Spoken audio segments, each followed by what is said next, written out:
ஆனால் அவள் பண்ணுறது மொத்தம் இந்த கமருதீன் கூட சேர்ந்து பார்த்தீங்கன்னா ப்ரொமோலலாம் வரவே இல்லை பாருங்க பாரு.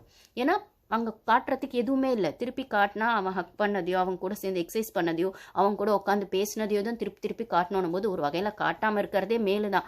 அவள் இமேஜ் டேமேஜாவது ஆகாமல் இருக்கும் அப்படின்னு சொல்லும்போது, ஆனால் அவளுக்கான அந்த ஒரு ஸ்க்ரீன் ஸ்கோப்பை வந்து அவள் மிஸ் பண்ணிட்டு இருக்கா அப்படின்னு அவருக்கு எப்போ புரியுமோ எனக்கு தெரியல.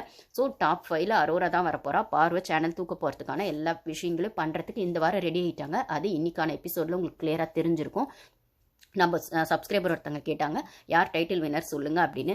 என்னை பொறுத்த வரைக்கும் டிசர்விங் பாரு தான் இப்போ வரைக்கும். ஆனால் இதுக்கப்புறம் அவள் கேம் ஃபோக்கஸ் எப்படி இருக்கும்னு எனக்கு தெரியாது.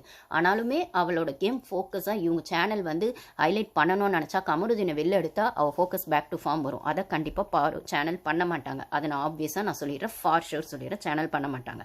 அதே மாதிரி அவங்க அம்மாவையே நான் சொன்ன மாதிரி அவங்க வீட்டிலேருந்து ஒரு ஜென்ஸையே கொண்டு வந்து அவள் பின்னாடி இவ்வளோ விஷயம் இருக்குன்னு அவளுக்கு ஒரு ஹிண்ட் கொடுத்து அவளை பேக் டு ஃபார்ம் கொண்டு வரதுக்கு சேனல் ட்ரை பண்ணுவாங்களான்னா அதுக்கும் ஆப்ஷன் கிடையாது. அப்படியே வந்து இதெல்லாம் பேசக்கூடாது செய்யக்கூடாது அப்படின்னு டவுன் பண்றதுக்கு வாய்ப்பு இருக்கு அப்படின்னு சொல்லும்போது, ஏன்னா போன சீசன் அதுக்கு முந்தின சீசன் அர்ச்சனா சீசன்லையுமே இவங்க லவ் பற்றி அந்த மணி ரவினா நினைக்கிறேன் அவங்க பேர், if I am not wrong, okay, அவங்களது வரும்போது கூட அந்த விஷயங்களை பேச வேணாம், ரவீனாவோட கேம் ஸ்பாயில் ஆகுதுன்னு அவங்க வீட்டிலேருந்து ஹிண்ட் வரும். அவன் மட்டும் முன்னாடி போயிட்டுருக்கான்னு பார்த்தீங்கன்னா மணி தான் வந்திருப்பான். அதுக்கு நான் ரவீனா சரின்னு சொல்லலை, பிரதீப் விஷயங்களை ரவீனா பண்ணது தப்பு தான். பட் ஆனால் அந்த லவ் விஷயம்னு வரும்போது நீங்கள் எப்பயுமே ஜென்ஸ்க்கான அந்த விஷயத்தை கொடுத்து அந்த லேடிஸ்க்கான விஷயங்களை அப்படியே அமுக்கி வச்சிடுறீங்க, இல்லைனா அவங்கள எவிக்ட் பண்ணிடுறீங்கன்னு சொல்லும்போது, ஏன் லேடிஸ்க்கு ஒரு சப்போர்ட்டை கொடுத்து ஏன் தர்ஷிகா நான் இப்போ வந்து பார்வை எப்படி பார்க்குறேன்னா தர்ஷிகாவாக தான் பார்க்குறேன். அந்த தர்ஷிகா பொண்ணு டாஸ்க் பீஸ்ட்னு சொல்லி நம்ம ஒரு அவ்வளோ வாட்டி நம்ம கொண்டாடி இருக்கோம். செம்மையாக இருந்திருப்பா கேர்ள்ஸ் டீமுக்குள்ளே இருக்கும்போது. ஒன்ஸ் எப்போ அந்த விஷால் கூட சேர்ந்து அந்த கண்டென்ட் போச்சோ, நீங்கள் எவிக் பண்ண 2 பேரையும் எவிக் பண்ணுங்க.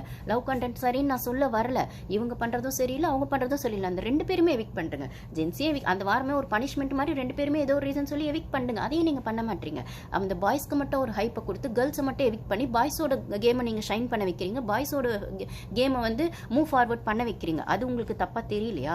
அப்பே தெரியுது இது ஒரு மேல் சாவனிசம் ஷோன்னு. அப்போ நீங்கள் கமருதீனையும் எவிக் பண்ணி பார்வை எவிக் பண்ணிருக்கலாம். போன சீசன்லையும் ஐ மீன் அதுக்கு முந்தின சீசன்லையும் தர்ஷிகாவை வெயிட் பண்ணி நீங்கள் விஷாலை எவிக் பண்ணிருக்கலாம். ஆனால் விஷாலை நீங்கள் ரன்னர் வரைக்கும் கொண்டு வந்தீங்க. அப்படி ரவீனா விஷயங்கள் தப்பு, மணி ரவி ஏன்னா இதே மாதிரி தான் அதுங்க 2 ஒட்டிக்கிட்டே தெரிஞ்சிருக்கும், மணியும் ரவீனாவும். அப்போ நீங்கள் ரவீனாவை மட்டும் எவிக் பண்ணி நீங்கள் வந்து மணியை வந்து ரன்னர் வரைக்கும் 3rd செகண்ட் வரைக்கும் கொண்டு வந்திருப்பீங்க. அப்படின்னு சொல்லும்போது இது சீசனுக்கு நடக்கிற அதே மேல் சாவனிசம் ஷோவில் நடக்கிற அதே ஃபார்மேட் தான் அப்படின்னு சொல்லும்போது, அப்போ நீங்கள் பாரு இன்னும் எவிக் பண்ணாமல் வச்சிருக்கீங்க அப்படின்னா பாரு நல்ல கேமர் அப்படிங்கிறது இப்போ வரைக்கும் ஸ்டில் அவள் ப்ரூஃப் பண்ணியிருக்கா.